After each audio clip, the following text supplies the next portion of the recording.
Hey everybody, this is Sierra from the Local History and Genealogy Department at the Kenton County Public Library. Thank you for joining us today. We are going to continue on our special virtual walking tour. Today we are going to view and talk about a orange house as part of a rainbow of Kenton County houses.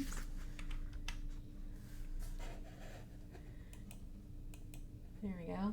So if you have not seen this before, this summer we are going to visit a rainbow of Kenton County houses. We're going to talk about a house of every color of the rainbow. This week we're doing orange. Last week we did red, which was 111 Wallace.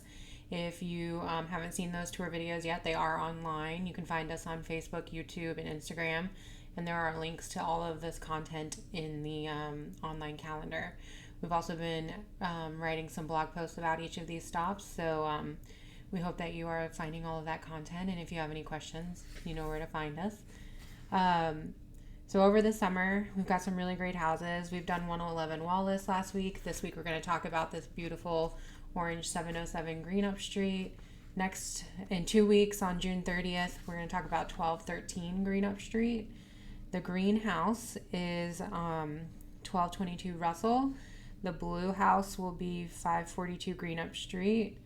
Purple will be 527 Russell, and this beautiful little behind me here, his multicolored house, is going to be 703 Bakewell Street. So we hope you keep joining us over the summer and enjoying these little short kind of introductions to some of the houses in the area and the history of the people that live there. Okay, so this week, let's get into the orange mode. We are visiting this beautiful 707 Greenup Street. I have driven by this house a lot, and I've always wondered who owned it over the years, what's its story. And you can kind of see here from the picture, if you drive by this, you might not ever even notice that it's there. It's right on Greenup and right by the corner of 7th and Greenup where Left Bank Coffee House is. So you may have driven by it and never seen it because of this giant tree that's here. But it's there. It's as you can see, it's got lots of orange, shades of orange, as well as some yellow shingles. We really love these fish scale shingles. That's a really nice woodwork detail.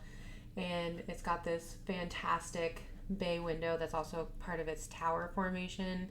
And it's got this lovely little cap here in the weather vane. This is definitely a Queen Anne style home. It's got several of those key Queen Anne elements, the tower, the bay windows. You can even see it's got a bottom bay window down here too. So yeah, totally a Queen Anne style house. Built around 1892, we think 1894. But it's just beautiful, and it's got these bright colors, so I hope whoever owns it in the future and that they continue to keep it these nice, wonderful, bright colors. So something else that's kind of unique and different about this house is that it had a lot or address number change, and that is a really common thing that happens here in Covington over the years, especially around 1917. A lot of streets get renamed and numbered. So I wanted to talk a little bit about how you can kind of figure that out if you're doing property research. And one thing that I would really recommend you do if you're doing property research is look at the Sanborn maps, because we have a awesome collection of Sanborn maps that you can view online. Just go to kentonlibrary.org/genealogy. There's a little research tools link that you can look at. What that allows you to do is we have maps for Covington. We have maps for the whole state of Kentucky, but the Covington maps in particular, they start around 1886 and they go, there's 1894, and then there's like a 1909 that's been updated in the 40s and the 50s. So it has a great kind of span of years. And what you can do is you can find your property, especially if it's in Covington proper, in each of those maps, and just take a little screenshot and compare them. So what I did was I looked at 1886 and I said, hey, my house isn't there. So that gave me a clue that it was definitely not built before 1886. And you can see that it's not there because that whole block of Greenup by 7th, the only thing that's there is the corner house. And then in 1894, so not even 10 years later, we have all of these houses that have gone in on Greenup Street here. You have the original on the corner, and then we have the house that I'm talking about today. And you can notice that in 1894 when it was built, it was 709 Greenup. So I wrote down that it was 709 Greenup just so that I know when I'm looking for records for that time period, I'm looking for people who lived at 709, not what it is today, which is 707. And then in the revised map in 1949, it's listed as 707. And one of the nice things about that revised maps is that it actually gives you the current number closest to the lot, and then it gives you the old number underneath of it. So I was able to at least narrow down that it changed somewhere in that 50-year period. That's kind of a large time frame, but there's some other things that you can do to kind of help narrow this down. And one of those two things are look at the censuses and look at the city directories. So let's go ahead and look at those. So I started with the censuses because those are 10 years. And what I did was I found the family that lived there in 1900 in the 1910 census. And it says here Greenup Street, and it says 709. So I know in 1910 that property is still 709.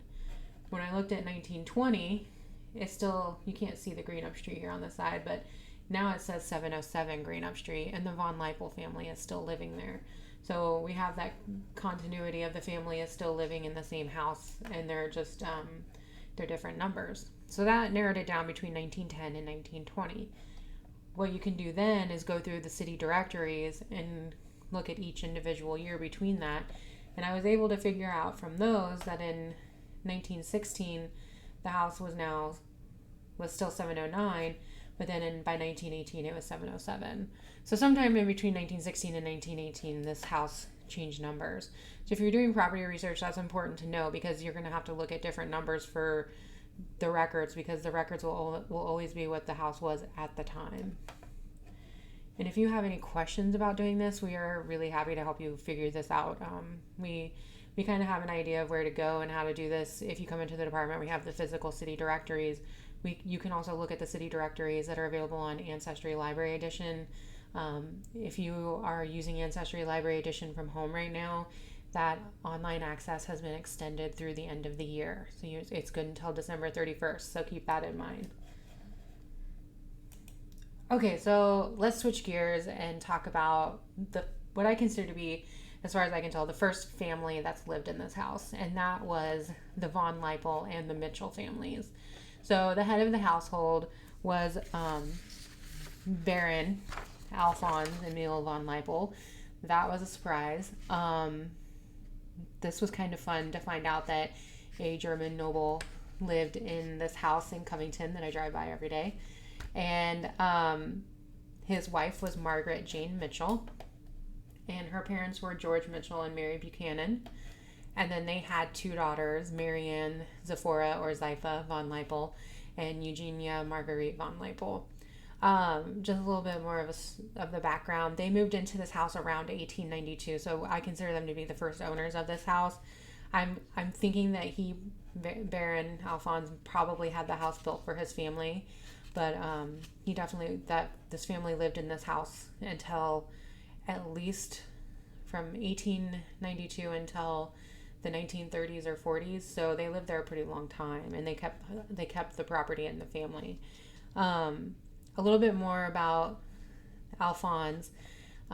He came to America in 1878 for a vacation, and he never went home. He landed in Pittsburgh and started working as a bookkeeper, and that is where he met Margaret or Maggie Mitchell.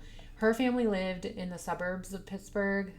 She was a music teacher, and her father, George, was a carpenter, and a lot of times they lived in the suburbs around Pittsburgh. They've kind of moved around a lot, but they always stayed close to Pittsburgh. They were married in 1886 in Pittsburgh, and after they got married, Alphonse decided that he was going to move the family to Covington, and he was going to go into the whiskey distilling business, which he did until he retired in 1918. He retired right before Prohibition, so good for him to get out of the whiskey business. His daughter, Mary Ann, was born in 1886.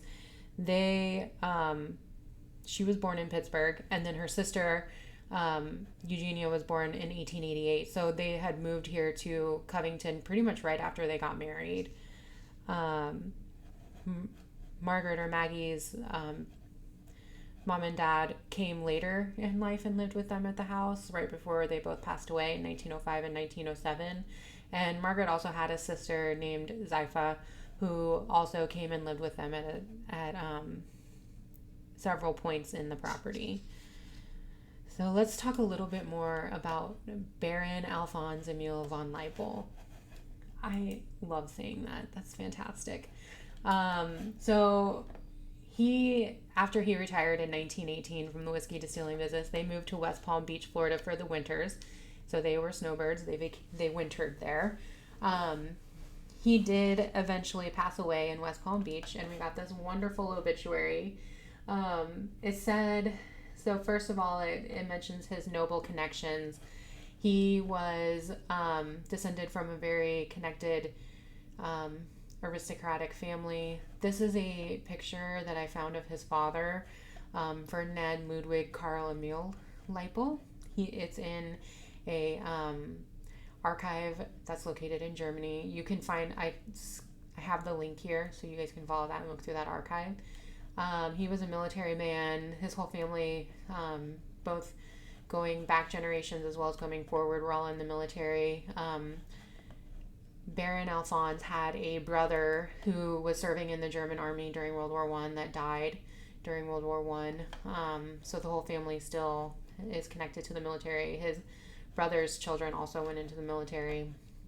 And then he has it mentions here in the paper that his grandfather was Johann Lavater, a Swiss philosopher.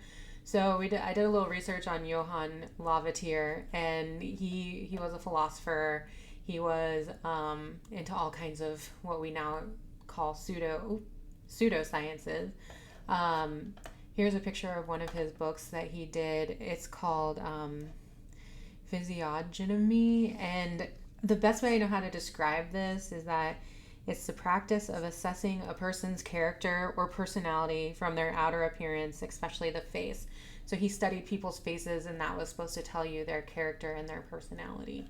Kind of interesting, but that's one of the things that he's known for as well.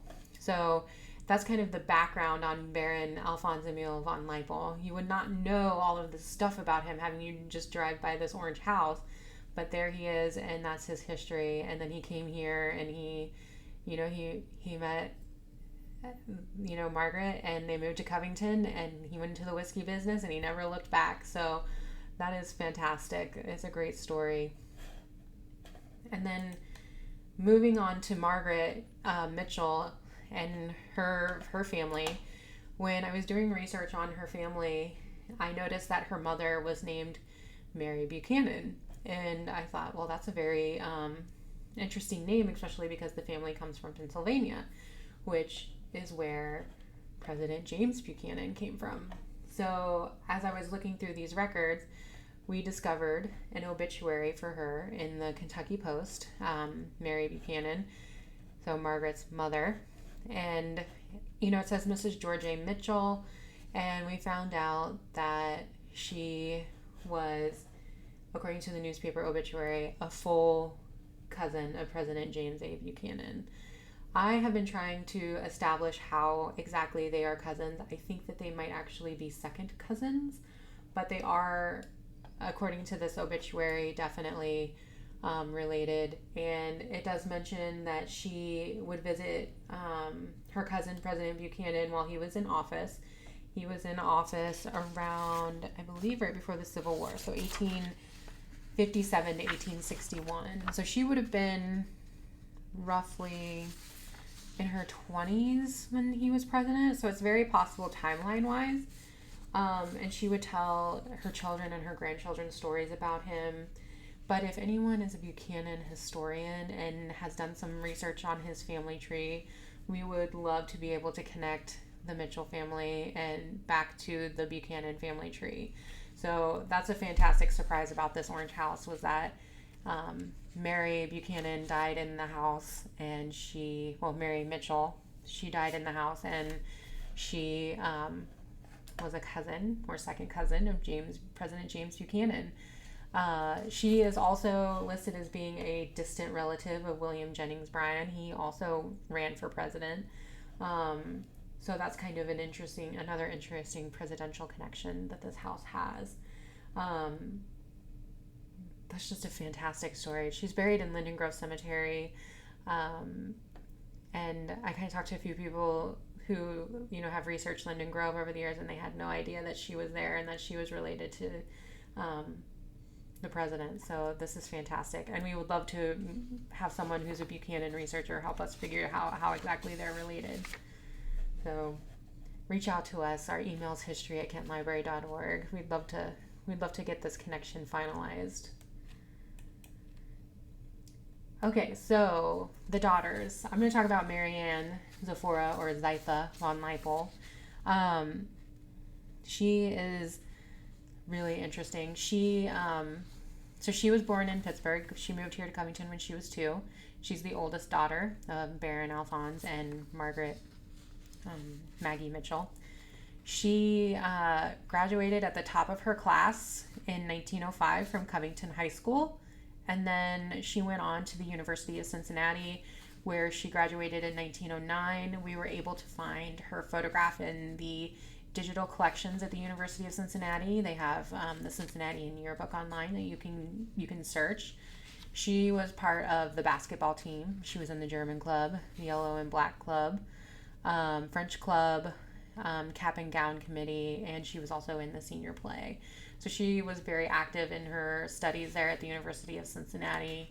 And then after she graduated, she continued to be very active in her community and neighborhood here in Covington. She came back home to 707 Greenup. She was part of the Keturah Moss Taylor chapter of the DAR. She once she became active in the DAR, she continued that membership throughout her life. She also, when they would go down to Florida for the winter, she would continue DAR activities down in Florida. She would help with the state convention. She would help with the regional chapter conventions. She was influential in helping get meetings going and fundraisers. She also helped start a Girl Scout troop out of the Madison Avenue Presbyterian Church. And so she was also helping young girls by being a Girl Scout troop leader. So she was always active in her community, always active in church, and really just a staple of Covington at the time. This was fantastic. All right. So join us in 2 weeks on Wednesday, June 30th. We'll be back. We'll be talking about the yellow house here at 1213 Greenup Street. I am really excited about this house because it's got some fantastic architectural details. All that gabling is wonderful. We really hope that you will join us again in 2 weeks. And if you have any questions about anything we've talked about, or you want to get in touch with us, you can email us at history@kentonlibrary.org. You can call us at 859-962-4070. You can also visit our website at kentonlibrary.org/genealogy. And I just want to make sure that you know that we are in the middle of summer reading celebration. That is for adults, teens, and kids. So everyone is encouraged to participate, and you can find more information about Summer Reading Club on our website at kentonlibrary.org/SRC. There are prizes for all ages, so I am highly encouraging everyone to participate and enter. It's a great activity, and it keeps you reading and learning over the summer. So thank you for joining me, and we will see you in 2 weeks. Thank you.